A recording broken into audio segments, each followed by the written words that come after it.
할렐루야. 오늘 선포되는 말씀이 우리 모두에게 진정한 기쁨이 되는 그런 말씀이 되기를 축복합니다. 오늘은 우리가 빌립보서의 말씀을 읽었는데요. 이 빌립보서는 바울이 로마에 있을 때, 그러니까 가택연금을 당한 채로 재판을 기다리면서 빌립보 교인들에게 쓴 편지입니다. 근데 이 빌립보서는요, 기쁨의 편지라고 말할 만큼 기쁨에 대한 이야기가 자주 등장합니다. 겨우 4장밖에 안 되는 짧은 편지글이지만 이 짧은 편지에 기뻐한다는 말이 8번, 기쁨이라는 단어가 5번이 등장합니다. 지금 억울하게 누명을 쓰고 옥에 갇혀 있는 바울의 신세, 밖에 나가지도 못하고 그 답답한 곳에서 갇혀 있는 바울의 처지를 생각한다면 오늘 바울이 하고 있는 이 기쁨이라고 하는 의미에 대해서 다시 한번 생각해 보게 됩니다. 사실 기쁨이라는 것이 억지로 되는 것이 아닙니다. 기뻐하라고 한다고 갑자기 기뻐질 수 있겠어요? 그런데 바울은 오늘 말씀에서 항상 기뻐하라라고 말씀합니다. 누구나 기뻐하고 싶죠. 누구나 항상 기뻐하고 싶지만 그게 마음대로 되지 않는 게 현실이라는 게 문제입니다. 그러면 어떻게 우리는 이 말씀대로 항상 기뻐하며 살 수 있을까? 이게 오늘 우리의 숙제입니다. 바울은 주 안에서 항상 기뻐하라라고 말씀합니다. 근데 방금 말씀드렸지만 인생이라는 게 항상 기쁨으로 가득할 수는 없어요. 살다 보면 기쁜 일도 있고 또 슬픈 일도 있게 마련입니다. 그런데도 기뻐하라고, 그것도 가끔 기뻐하는 것이 아니라 항상 기뻐하라고 말합니다. 반대로 생각한다면 만약 우리의 인생이 늘 기쁨의 연속이라면, 하는 일들마다 다 잘 되고 늘 기뻐한 일들만 가득하다면 구태여 바울이 우리에게 항상 기뻐하라라고 명령할 필요가 있었을까 생각해 봅니다. 이 바울이 이렇게 항상 기뻐하라고 말하는 것은 우리가 항상 기뻐하기 어렵다는 것을 알고 그러한 현실을 바닥에 깔고 말씀하는 것입니다. 그래서 그럼에도 불구하고 우리가 항상 기뻐하라라고 말씀하시는 것은 사실 결코 기뻐할 수 없는 그 순간에도, 기뻐할 수 없는 그 일 속에서도 억지로라도 우리가 기뻐해야 한다라고 하는 것을 말씀하고 있는 것입니다. 그렇다고 안 기쁜 걸 가식적으로 위선적으로라도 억지로 기쁜 척 하라는 것은 아닙니다. 우리의 삶 속에서 기쁨을 끄집어내라는 거예요. 찾아내라는 겁니다. 항상 부정적인 것을 바라보는 사람들은 아무리 좋은 일이 일어나도 어떻게든 그 속에서 뭔가 부족하고 뭔가 불만족스러운 부분들을 찾아내서 그것 때문에 그 기쁨을 다 누리지 못하는 일들을 보게 됩니다. 하지만 긍정적인 것을 바라보는 사람들은 고난 속에서도 감사할 수 있는 사람이고 어려움 속에서도 기뻐할 수 있는 사람입니다. 그런 면에서 기쁨이라고 하는 것은 우리의 선택의 영역에 있는 것입니다. 내가 어떤 것을 선택할 것인가 하는 거예요. 사실 빌립보라고 하는 곳, 지금 편지 쓰고 있는 빌립보 교회, 이 빌립보라고 하는 장소는 바울에게 그렇게 아름다운 추억만 남겨준 곳은 아닙니다. 빌립보에 가서 바울과 실라는 그곳에서 매를 맞고 옥에 갇혀 있었던 적이 있었습니다. 그뿐이 아닙니다. 빌립보 이후로도 수없이 많은 고난을 당하여만 했던 것이 바울의 인생이었습니다. 바울의 이 상황과 조건들, 그들의 삶을 보면 항상 기뻐할 수 있는 일들보다는 오히려 힘들고 지치는 일들이 더 많았던 인생이었습니다. 그런데도 바울은 항상 기뻐한다라고 말합니다. 아니, 바울은 기쁨을 선택한 겁니다. 바울이 기뻐할 수밖에 없는 분명한 이유가 딱 하나 있어요. 주 안에서 기뻐할 수 있었습니다. 주 안에서 항상 기뻐하라. 내가 다시 말하노니 기뻐하라. 바울은 자기 자신이 주 안에서 기뻐할 수 있었기 때문에 이렇게 당당하게 말할 수 있었던 것입니다. 억지로 기뻐하라는 것이 아니라 주 안에 있으면 기뻐할 수 있다는 것입니다.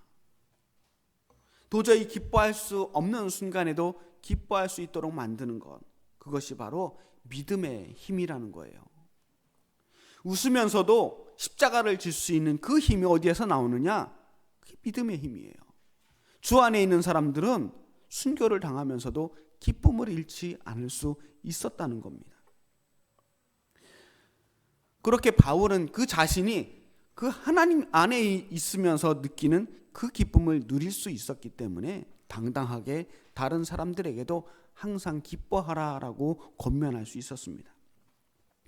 근데 항상 기뻐하라고 그랬는데 사실 기독교는 기뻐하는 일에 좀 인색한 것 같습니다. 십자가의 종교, 고난의 종교, 헌신과 희생을 강조하고 사명과 열심을 이야기하는 동안에 우리가 경건과 거룩을 위해서 부단히도 자신을 채찍질하면서 금욕과 절제가 미덕이 되는 종교가 되어가 왔습니다. 사실 전통이 있죠. 이 기독교가 발전해 오면서 수도원을 중심으로 한 금욕주의적인 경건주의자들이 많은 영향력을 끼쳤습니다. 그들은 거룩함에 이르기 위해서 기쁨과 쾌락에 빠지는 것을 경계했어요. 철저하게 절제하면서 살다 보니까 자연히 산속 깊은 곳에 들어가서 수도원을 짓고 살게 됐습니다. 그런데 그들의 영성을 이어받은 사람들이 누구냐 하면 청교도 운동을 하던 사람들이었어요. 철저한 금욕과 경건을 추구하던 그 사람들이 미국으로 건너갔어요. 그리고 그곳에서 경건주의 운동을 펼칩니다. 그리고 그때 그 경건주의의 영향을 받은 사람들이 그 열심으로 선교사가 됩니다. 그 선교사님들이 어디로 왔느냐 하면 우리나라까지 왔어요. 그 금욕주의적인 전통을 받은 선교사님들이 우리나라에 복음을 전하다 보니까 자연적으로 우리나라 기독교는 상당히 그 청교도적인 영향을 받을 수밖에 없었습니다. 덕분에 한국 교회 하면 기본적으로 이미지가 뭘 안 하는 종교예요. 기독교인들 하면 세상 사람들이 떠올리는 것이 술을 안 먹고 담배 안 피는 사람들. 그 이미지가 계속 깔려 있어요. 사실은 그 중에도 뭐 술, 담배 하는 사람들이 많이 있지만 여전히 그 안에 그 깔려 있는 이미지는 무언가를 안 하는 사람, 절제하는 사람이라는 거예요. 그리고 교회를 다니라고 이야기하면 안 믿는 사람들이 제일 먼저 무슨 이야기를 하냐면 제가 아직 술, 담배를 못 끊어서 교회를 못 나가겠습니다. 아니면 내가 교회를 나가게 되면 술, 담배도 못하고 제대로 놀지도 못하고 즐기지도 못할 것 같아서 깝깝해서 그래서 교회 다니는 게 꺼려진다는 이야기를 자주 듣습니다.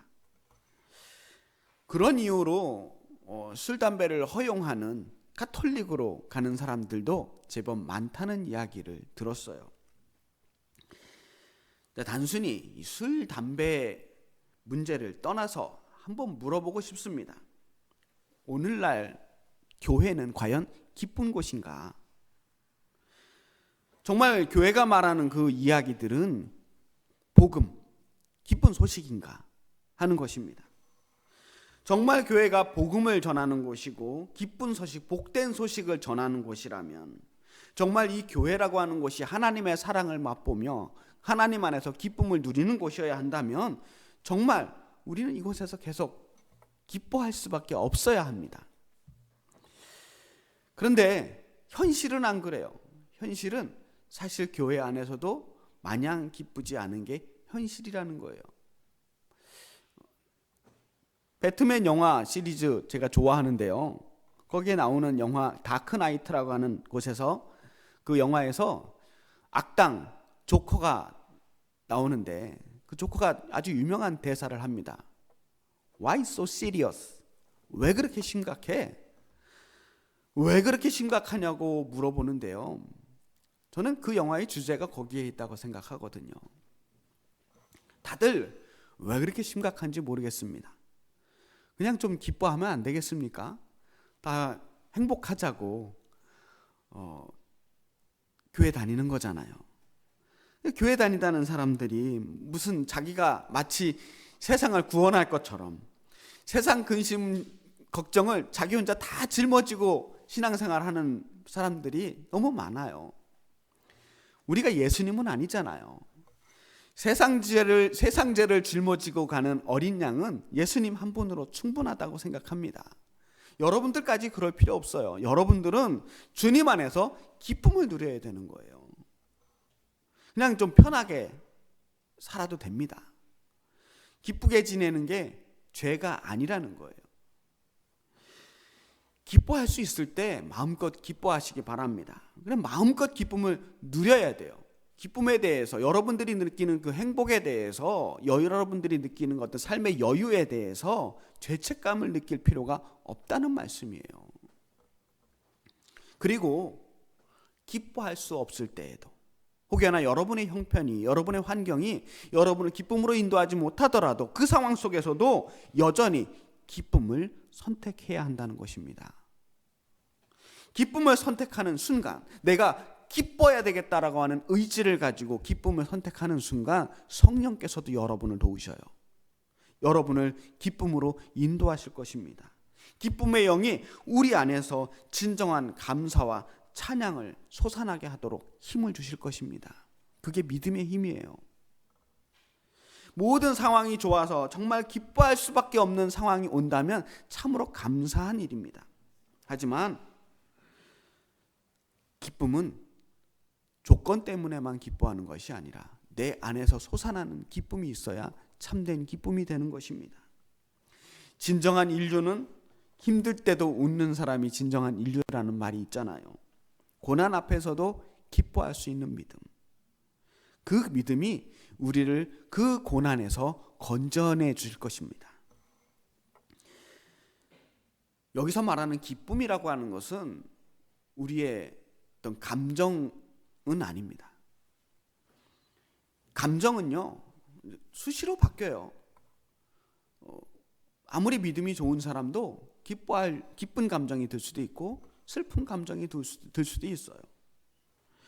하지만 우리가 지금 이야기하고 있는 이 선택의 기쁨, 선택하는 기쁨은 감정을 이야기하는 것이 아니라 삶의 방식, 삶의 태도에 대한 이야기입니다.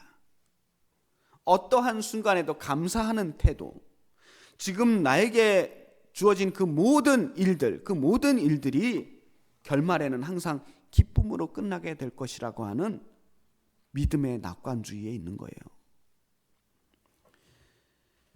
이런 믿음이 있어야 항상 기뻐할 수 있습니다. 부모는 자식이 웃는 것을 보면 가장 행복합니다. 하나님께서 우리의 아버지 하나님이시잖아요. 그러니 주님 안에서 우리가 가장 기뻐하는 모습을 하나님께 보여드리는 것, 그것이야말로 우리가 우리의 삶으로 하나님을 가장 기쁘시게 하는 것이 아니겠어요? 하나님의 사랑하는 자녀들이 매일 울상짓고 주여 하면서 매일 울면서만 기도한다면 하나님 또한 얼마나 속상하시겠습니까? 우리 하나님 앞에서 참으로 하나님을 기쁘시게 하기 위해서, 또한 그 하나님으로 인해서 우리가 진정으로 기뻐하기 위해서 주 안에서 항상 기뻐하시기 바랍니다. 다시 제가 강조합니다. 우리는 항상 기뻐해야 합니다. 어떠한 상황에서도 기쁨을 선택하시는 저와 여러분이 되시기를 주님의 이름으로 축복합니다. 기도하겠습니다.